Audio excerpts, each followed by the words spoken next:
What if you had all the strength in the world, but the challenge ahead required only patience? King Eurystheus had grown desperate.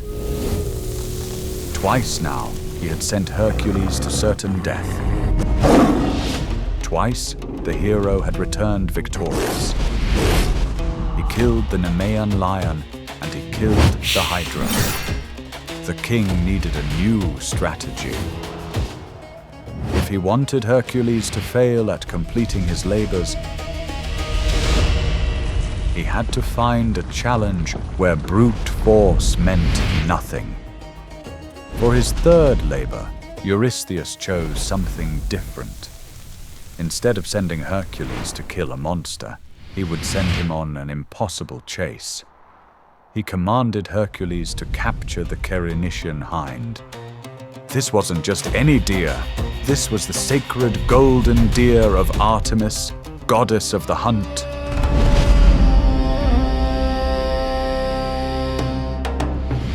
Artemis was the divine protector of all wild creatures, and this particular deer was her most precious companion.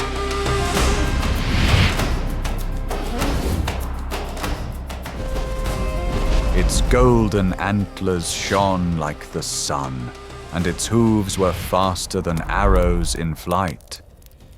The creature was so elusive that almost no one had been able even to see it. Only a few tales confirmed it existed, like whispers from the deepest wilderness.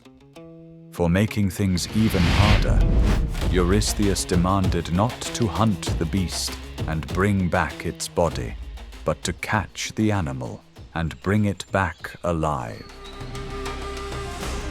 The king was sure that this task would defeat Hercules where monsters had failed. His strength would mean nothing against a creature that couldn't be fought, reducing the mighty hero to the level of an ordinary hunter. He wouldn't be able to complete the labors, which would mean failing to fulfill Apollo's prophecy of achieving immortality. But Hercules was about to learn that there is another kind of strength. The strength to stay focused on your goal and remain patient, even when brute force can't help you. The Cerynitian Hind lived in the wild lands around Oeno. The hind roamed freely through endless forests and mountains, never staying in one place for long. Even the most skilled hunters had never managed to track it down. This would become the greatest test of Hercules' patience. He spent days searching through dense woodlands, following faint tracks that led nowhere. Days turned into weeks as he climbed mountain after mountain, always one step behind his target. Weeks became months. Through burning summers and freezing winters, he never gave up the chase. Finally, after a full year of hunting, Hercules would get his chance, and there, patience would prove more powerful than any weapon. From the mountain, the hind made its way down toward the river Ladon. Hercules was patiently hidden, waiting for the animal to appear. Just as the hind was about to cross the stream, Hercules shot it. The shot was precise enough to stop the animal without killing it. After a full year of tracking, Hercules finally had what King Eurystheus demanded. He began making his way back to present the hind to the king. But just as Hercules started his journey home, he received an unexpected visit.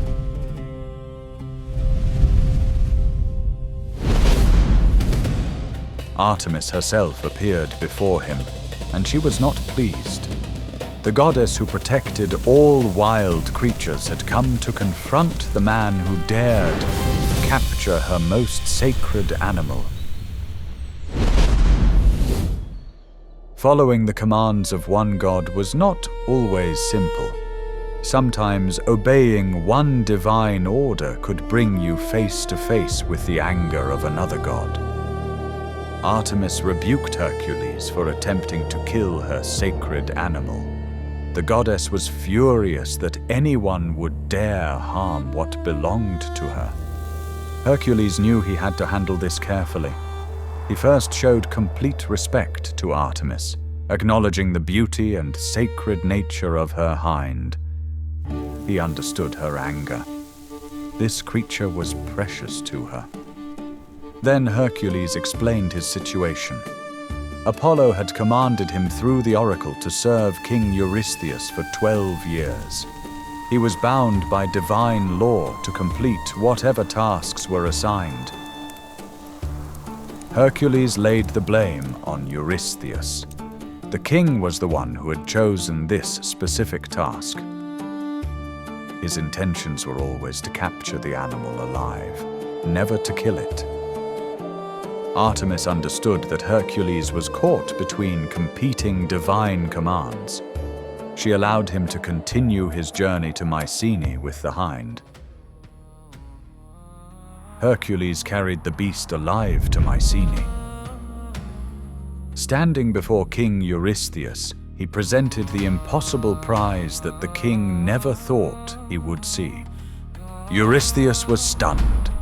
The sacred golden-horned hind of Artemis, alive and unharmed, was right there in front of him. For once the cowardly king stepped forward personally, drawn by the beauty of this divine creation.